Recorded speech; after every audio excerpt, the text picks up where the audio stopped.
Assalamualaikum warahmatullahi wabarakatuh. Pada video kali ini saya akan melanjutkan materi kita. Jadi yang sebelumnya saya sudah membahas tentang beberapa macam preprocessing, cleaning data, sama transformasi data. Jadi sebenarnya ada satu preprocess yang belum saya bahas, saya skip dulu. Nanti saya bahas di akhir. Karena untuk satu proses itu atau prosesnya adalah reduksi data. Jadi di reduksi data itu hanya digunakan untuk kasus-kasus tertentu. Jadi ya sering digunakan, cuman digunakan kasus tertentu. Jadi saya sampaikan dulu ke klasifikasinya. Jadi metode learning pada data mining itu ada banyak sebenarnya. Ada supervised learning, unsupervised learning, semi-supervised learning, kemudian ada deep learning, ada reinforcement learning. Tapi yang saya bahas di sini hanya 3 ini saja dulu. Yang dasar, yang paling sering digunakan untuk tingkat dasar ya. Jadi ada supervised learning, unsupervised learning, sama semi-supervised learning. Nah, supervised learning sama unsupervised learning itu bedanya apa? Jadi bedanya apa supervised learning sama unsupervised learning? Jadi yang namanya data, yang kebetulan saya contohkan di sini adalah data buah apel sama mangga. Jadi yang namanya data itu kan pasti ada atribut dan juga label atau atribut sebenarnya. Sebenarnya ini semua disebut dengan atribut. Jadi, tapi kalau di kelas saya biasa menyebutnya, saya misalkan menyebutnya untuk atribut. Ini atribut ini selain label. Jadi, kemudian untuk label saya namai label sendiri. Jadi, sebenarnya label ini masuk dalam atribut. Cuman kalau di kelas saya menyebutnya atribut itu adalah selain label. Jadi, ciri-cirinya itu adalah atribut, label itu adalah, kelasnya itu adalah sebagai label. Sehingga kalau misalkan saya bilang atribut berarti selain label. Jadi kalau misalkan atribut itu apa? Jadi mungkin ada beberapa yang masih belum paham atau belum tahu. Atribut itu adalah apa istilahnya? Komponen-komponen dari suatu data. Jadi untuk menentukan mudahnya ya, untuk menentukan suatu data tersebut merupakan suatu objek tertentu. Jadi seperti ini. Kalau misalkan kita mau menentukan apel sama mangga, kira-kira komponen apa saja yang kita butuhkan untuk menentukan bahwa itu termasuk apel, itu termasuk mangga. Nah, kalau di sini saya contohkan, jadi contoh saya asal ya. Jadi dari bentuk, warna, sama daun. Oke. Jadi kalau misalkan bentuknya bulat, warnanya merah, daunnya kecil, maka dia adalah apel. Tapi kalau bentuknya lonjong, warnanya hijau, daunnya besar, itu dinamakan dengan mangga. Itu kalau ada labelnya. Itu di sini dinamakan atribut, di sini dinamakan label. Sekarang terus apa bedanya supervised learning sama unsupervised learning?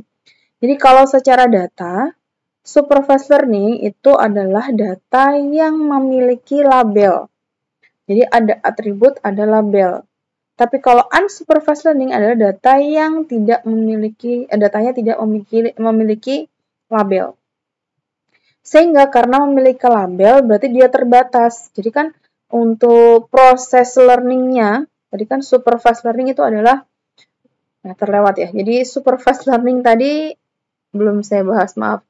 Jadi supervised learning tadi adalah supervised itu artinya terawasi. Kalau unsupervised berarti lawannya tidak terawasi. Nah, terawasi sama tidak terawasi itu apa maksudnya? Jadi kalau misalkan kita belajar, learning kan belajar ya. Jadi kalau misalkan kita belajar di kelas, nah, yang mengontrol atau yang mengawasi mahasiswa atau siswa itu adalah dosen atau gurunya. Artinya, oh ini benar, ini salah.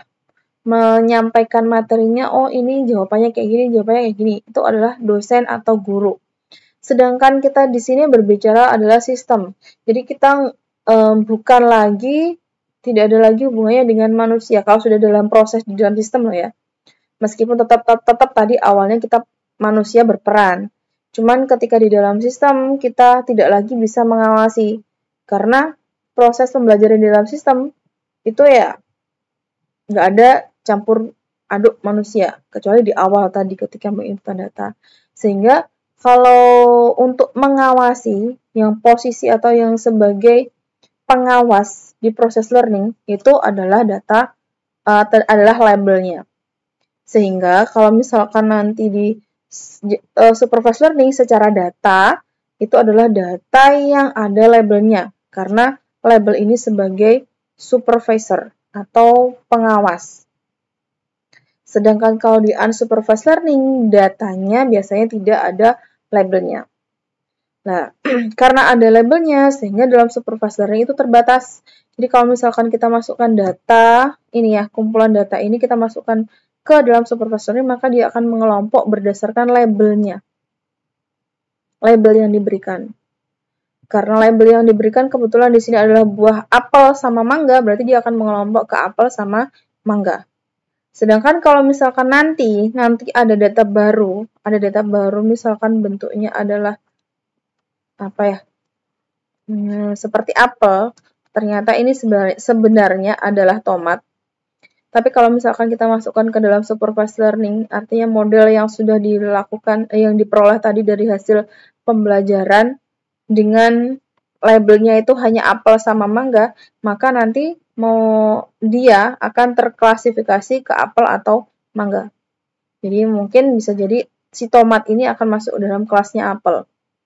Ya, ini secara dasar ya, saya sampaikan secara dasar meskipun saat ini sudah ada algoritma yang bisa menambahkan data baru di dalam proses learning-nya. Ini yang saya sampaikan, saya tegaskan lagi, yang saya sampaikan adalah secara dasar. Jadi kalau misalkan secara dasar supervised learning-nya seperti itu.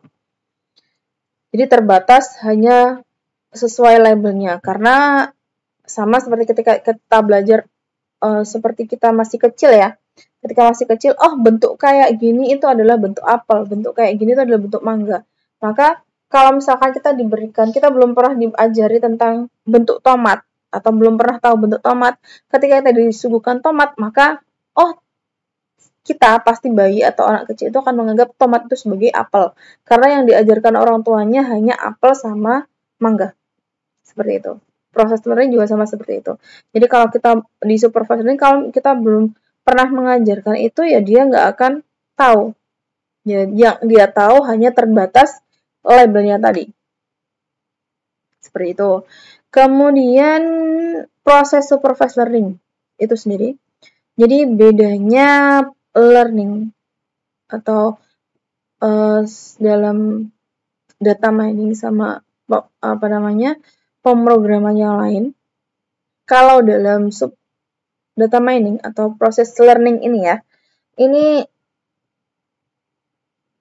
algoritmanya sudah ada, tinggal kita sesuaikan atau kita gunakan sesuai kebutuhan kita.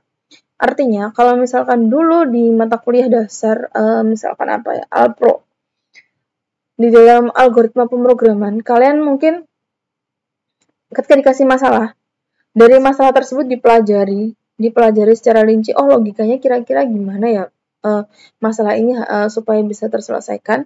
Baru dari logika yang kalian dapatkan, kalian buat programnya berdasarkan logika kalian. Ya, sehingga keluar hasil. Sehingga nanti kalau misalkan ada masalah baru, ya mau nggak mau harus merubah programnya tadi dari awal. Nah, sedangkan kalau untuk data mining atau di metode learning ini, ya khususnya, itu algoritmanya sudah ada, metodenya sudah ada. Jadi misalkan yang sudah pernah kita pelajari dulu di semester sebelumnya di machine learning, mungkin ada yang namanya backpropagation, kemudian ada yang namanya perceptron, kemudian ada namanya SVM. Kalau misalkan ini algoritmanya sama-sama backpro, tapi ketika kita pengen mengolah data tersebut untuk pengenalan wajah, ya jadinya nanti sistemnya adalah sistem pengenalan wajah. Ketika kita pengen sama-sama backpro, ketika kita inputkan datanya adalah data pengenalan buah, maka ya sistemnya jadi menjadi sistem yang mengenali buah. Seperti itu. Jadi algoritmanya sudah ada, dari algoritma tadi akan memproses data yang ada sehingga mendapatkan suatu model atau pola. Nah, dari pola tersebut akan menjadi sebuah sistem baru sesuai kebutuhan tadi ya saya bilang. Jadi misalkan di sini kalau di supervised learning ya, kalau di supervised learning contohnya saya tetap pakai buah-buahan tadi. Jadi misalkan kalau di supervised learning, jadi algoritmanya sudah ada, kita inputkan data buah-buahannya sekaligus supervisornya. Artinya di sini adalah data atributnya sama supervisornya tadi yang seperti saya bilang tadi, supervisor di sistem ini adalah label yang sebagai supervisornya, label atau target. Kita masukkan ke dalam algoritma, oleh algoritma ini diproses, dicari polanya bagaimana berdasarkan supervisor tadi, berdasarkan labelnya, arahan supervisor tadi. Nah, setelah diproses, didapatkan suatu model, yang mana model ini adalah berupa pola. Model ini nanti bisa berupa dalam bentuk rule atau bisa berupa fungsi matematis atau yang lain. Nah, dari model ini kita bisa memprediksi atau mengetahui data baru berdasarkan pola yang ada. Jadi kalau misalkan saya punya data apel yang lain, kita masukkan ke dalam model yang ada, yang telah kita dapatkan tadi, maka dia akan bisa mendeteksi itu sebagai apel.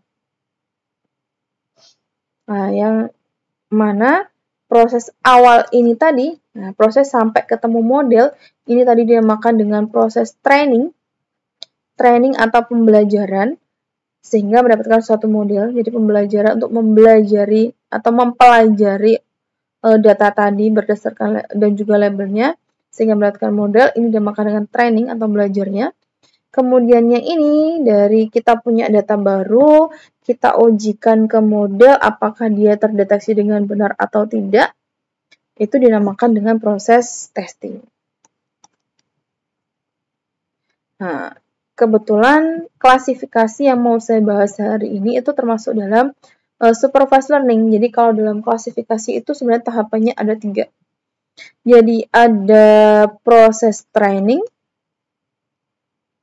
ada proses testing, ada proses klasifikasi. Nah, proses training ini ya tadi, proses penemuan model tadi, itu namanya proses training. Kalau proses testing ini adalah proses pengujian. Kenapa pengujian? Jadi yang namanya kita membuat sistem, kita harus menguji apakah model yang kita dapatkan tadi itu benar-benar bagus atau enggak. Seberapa bagus performanya. Performa atau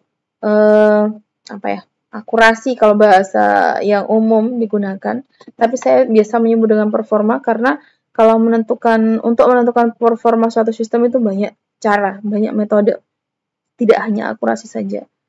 Jadi yang ketiga adalah proses klasifikasi. Jadi memang benar-benar datanya kita nggak tahu labelnya, baru kita masukkan ke dalam model, itu baru itu proses klasifikasi. Nah, sehingga karena ada proses training sama testing, maka kalau misalkan kita punya data, kita harus membaginya data tersebut menjadi data training sama data testing. Yang mana data training ini tadi digunakan untuk menemukan pola atau modelnya. Sedangkan data testing adalah untuk menguji performanya. Nah, untuk menguji performa, bagaimana maksudnya ini? Jadi, data training yang harus diingat ya, Data training itu kalau untuk supervised learning harus ada labelnya, sehingga kita dapatkan polanya. Data testing juga harus punya label. Ingat itu, data testing harus punya label. Tapi untuk ke proses testingnya yang kita masukkan model, itu hanya data atribut saja. Labelnya ini hanya sebagai pembanding. Nah, jadi misalkan data ini kan ada 1, 2, 3. Data pertama ini kan harusnya mangga ya. Mangga. Tapi ketika saya masukkan ke dalam model, ternyata dia terklasifikasi sebagai apel. Nah, data kedua harusnya adalah apel. Tapi ketika saya masukkan model, dia juga terdeteksi sebagai apel. Di data ketiga harusnya adalah mangga. Ternyata dia terdeteksi sebagai benar mangga. Kemudian di data keempat, misalkan saya punya data keempat, ini harusnya dia terdeteksi sebagai apel. Jadi harusnya terdeteksi sebagai data apel, ternyata dia terdeteksi sebagai apel juga. Berarti dari 4 data yang saya buat untuk testing, 1 data tidak terdeteksi dengan benar, sisanya benar. Berarti dari 4 data ini yang benar adalah 3 dari 4. Sehingga kita bisa menentukan akurasinya 3 dari 4 dikali 100%. Ini akurasi. Salah satu untuk menghitung performa ya. Jadi berapa? 75% akurasinya. Seperti itu. Oke ya, paham ya? Nah, masalahnya sekarang kalau di supervised learning, misalkan saya punya data satu lagi. Ini proses training, proses testing. Ketika di proses klasifikasi, saya punya data baru yang saya nggak tahu itu datanya itu sebenarnya data apa, dia masuk kelas apel atau kelas mangga. Ternyata di data baru ini terklasifikasi sebagai apel. Nah, terklasifikasi sebagai apel ini bernilai benar dengan akurasinya adalah 75%. Jadi kita nggak tahu kan dia apel atau mangga, tapi berdasarkan sistem dia terdeteksi sebagai apel dengan akurasi adalah 75% berdasarkan testing tadi. Bisa jadi sebenarnya dia bukan apel, sebenarnya mungkin tomat tadi. Tapi karena akurasinya 70% berarti bisa jadi si jawaban apel yang muncul dari sistem ini tadi masuk ke 75% benarnya atau yang 25% salahnya. Untuk paham ya? Nah, selanjutnya untuk unsupervised learning. Tadi saya bilang unsupervised learning itu secara data, kalau di supervised learning tadi datanya ada labelnya, kalau di unsupervised learning datanya nggak ada labelnya. Jadi hanya data atribut. Sehingga kalau misalkan kita masukkan ke dalam datanya ini kita masukkan ke dalam proses unsupervised learning atau algoritma metode unsupervised learning, maka dia akan mengelompok berdasarkan kemiripan datanya. Jadi ada banyak kemungkinan tergantung atributnya. Jadi bisa jadi kayak gini, dia mengelompok berdasarkan apa? Kemiripan warnanya. Merah-merah, kuning-kuning, sama hijau. Atau kemungkinan yang kedua, mungkin bisa jadi dia akan mengelompok berdasarkan apa ini? Mungkin yang merah sama ini, hijau kuning gitu. Atau bisa jadi yang terakhir mungkin kemungkinannya bisa mengelompok berdasarkan ini bentuknya apel sama mangga. Seperti itu. Karena kenapa dia mengelompoknya itu enggak pasti? Ya tergantung atribut yang kita gunakan. Makanya kalau dalam data mining kita tidak boleh asal membuat atribut. Jadi kita harus benar-benar punya dasar menentukan. Jadi kalau di contoh ini kan saya hanya contoh saja. Jadi sebenarnya untuk menentukan apel sama mangga itu atributnya apa sih harusnya yang tepat. Nah, itu kita perlu seorang ahli atau punya dasar untuk menentukan itu. Kalau ini saya contohnya saja. Sama seperti kita menentukan, misalkan kita mau riset tentang penentuan penyakit. Penyakit apa? Misalkan penyakit hewan. Berarti kita harus diskusi dengan orang yang ahli di bidang penyakit hewan. Karena kita sebagai orang IT, kan kita nggak tahu. Jadi kita harus diskusi dengan yang paham untuk bisa mendapatkan atribut yang tepat untuk menentukan suatu penyakit. Jadi itu harus diingat, jangan sembarangan untuk menentukan atribut, karena untuk menentukan atribut itu harus punya dasar. Apalagi kalau misalkan datanya nggak ada labelnya, itu lebih krusial lagi kalau misalkan kita asal membuat atribut. Ya, saya contohkan ini tadi. Jadi bisa jadi nggak sesuai harapan. Oke. Nah, selanjutnya untuk proses unsupervised learning sama sebenarnya. Jadi ada algoritma kemudian diproses, kemudian keluar model. Nah, tapi bedanya kalau tadi kan di supervised learning ada supervisornya. Kalau di unsupervised learning nggak ada supervisornya. Jadi di sini hanya proses data atribut kita masukkan ke algoritma, diproses, didapatkan model sehingga dia mengcluster berdasarkan kemiripannya. Ini atau mengelompok berdasarkan kemiripannya. Kalau misalkan ada data baru misalkan tomat tadi ya saya bilang tomat kita masukkan ke sini ternyata dia masuk ke cluster atas ini apel. Nah, ini kan kebetulan jelas ya pakai apel sama mangga.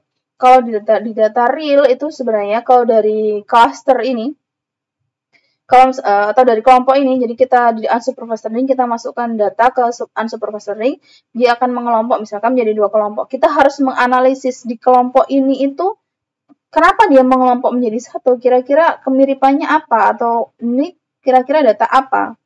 Nah, itu bedanya supervised learning sama unsupervised learning. Kalau di supervised learning tadi terbatas sama target. Kalau di unsupervised learning itu lebih fleksibel, artinya analisis kita di belakang. Jadi asal data kita masukkan, dia akan mengelompok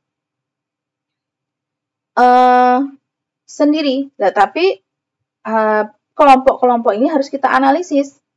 Nah, ini analisisnya bisa macam-macam.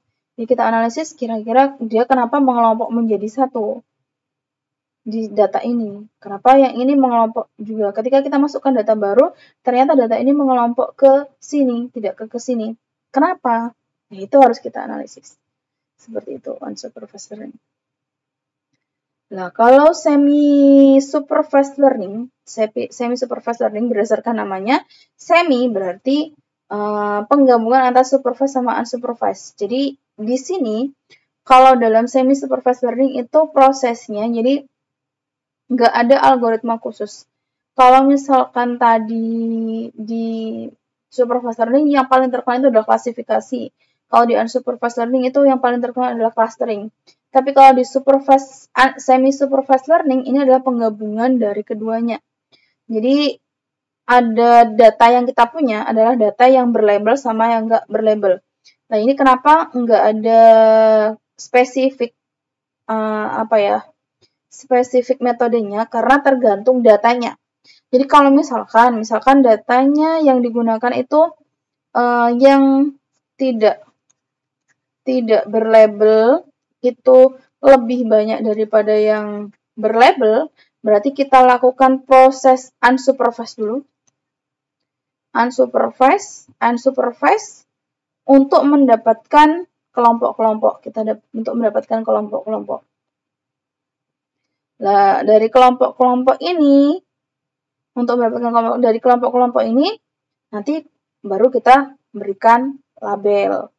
Sehingga datanya jadi berlabel semua. Tapi kalau misalkan data yang mayoritas itu adalah data yang berlabel dibandingkan data yang tidak berlabel, maka ya kita lakukan proses supervised dulu.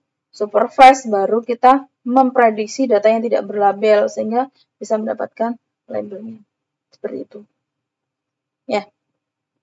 Nah, dalam data mining itu sebenarnya ada banyak sekali algoritma atau metode. Jadi ada klasifikasi, estimasi, clustering, asosiasi, deskripsi, prediksi, dan macam-macam. Tapi yang saya bahas di sini hanya kedepannya hanya klasifikasi, estimasi, clustering, sama asosiasi. Nah, Kemudian, jadi untuk video yang kali ini saya fokus ke klasifikasi. Nah, klasifikasi itu sendiri merupakan proses untuk menemukan kesamaan perilaku atau karakteristik pada suatu kelas atau kelompok. Tadi yang saya bilang menemukan pola tadi. Nah, metode klasifikasi ini bertujuan untuk memprediksi kelas pada suatu objek yang labelnya belum diketahui. Ya, tadi saya bilang, jadi klasifikasi, jadi prosesnya masuk supervised learning, karena ada data berlabel, ada proses training, testing, baru klasifikasi. Nah, terus klasifikasi itu untuk apa? Nah, kalau misalkan kita nggak tahu tujuannya atau nggak tahu kegunaannya, sebenarnya banyak sekali kegunaannya, cuma yang saya bahas ini cuma sedikit saja. Jadi klasifikasi ini banyak sekali kegunaannya. Yang pertama, jadi yang sedang trending, jadi untuk pencegahan kekerasan. Nah, untuk pencegahan kekerasan, jadi konsepnya pakai CCTV. Jadi kalau misalkan kita rekam di suatu tempat, kalau misalkan ada kejadian yang terdeteksi sebagai kekerasan, artinya jadi dari video itu kan, jadi kita mungkin lebih mudah membayangkannya dari video itu kita buat menjadi gambar-gambar, yang mana kalau misalkan dari gambar tersebut terdeteksi atau terklasifikasi dalam bentuk kekerasan, atributnya itu terkenal sebagai kekerasan, maka akan ada notifikasi di CCTV-nya. Seperti itu. Jadi berdasarkan gerakan-gerakan tertentu mungkin. Kemudian untuk pengenalan suara, jadi misalkan contohnya adalah pengujian ucapan huruf hijaiyah. Jadi yang namanya huruf hijaiyah atau huruf araf itu ada yang namanya makharijul huruf. Jadi keluarnya huruf. Jadi kalau misalkan huruf A sama huruf A itu kan beda. Nah, itu termasuk dalam klasifikasi juga, bisa pakai metode klasifikasi.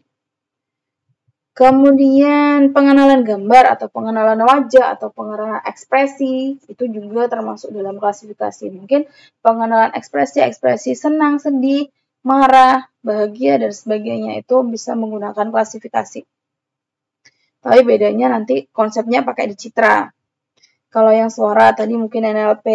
Nah, ini semua jadi satu dalam metode data mining. Kemudian di desain obat, nah ini salah satu bagian dari riset saya. Jadi desain obat itu bisa pakai konsep klasifikasi. Jadi enggak zaman sekarang kan semuanya terkomputerisasi ya. Jadi enggak seperti zaman dulu. Jadi kalau misalkan pembuatan obat ya tetap sih butuh untuk desain obat itu uji coba di lab, tapi lebih cepat lagi prosesnya akan lebih cepat prosesnya jika dibantu dengan komputer. Jadi pendesain obat itu pakai kecerdasan buatan machine learning ataupun data mining bisa. Nah, itu. Kemudian algoritma klasifikasi itu ada banyak sekali. Yang ini yang saya sampaikan adalah yang dasar-dasar. Kalau misalkan sekarang kita searching tentang algoritma klasifikasi itu sudah banyak sekali macamnya. Jadi pengembangan dari banyak metode. Jadi ada klasifikasi berbasis decision tree. Decision tree jadi nanti hasilnya adalah berupa pohon. Ya, salah satunya adalah ID3 atau C45. Kemudian berbasis artificial neural network atau jaringan saraf tiruan. Kemudian berklasifikasi dengan support vector. Kemudian klasifikasi berbasis neural network. Tapi untuk di data mining ini semester ini saya hanya membahas satu metode saja. Nanti langsung fokus ke evaluasinya. Nanti yang akan saya bahas di mata kuliah data mining itu adalah untuk KNN saja. Ini nanti bisa lihat video selanjutnya setelah ini. Oke, itu saja yang bisa saya sampaikan untuk klasifikasi. Seperti biasa, jika misalkan ada yang mau ditanyakan atau masih ada kesulitan, bisa tanya lewat komentar boleh, lewat email juga boleh, atau via WA juga tidak apa. Semoga apa yang saya sampaikan bisa dipahami dan bermanfaat. Sekian dari saya. Wassalamualaikum warahmatullahi wabarakatuh.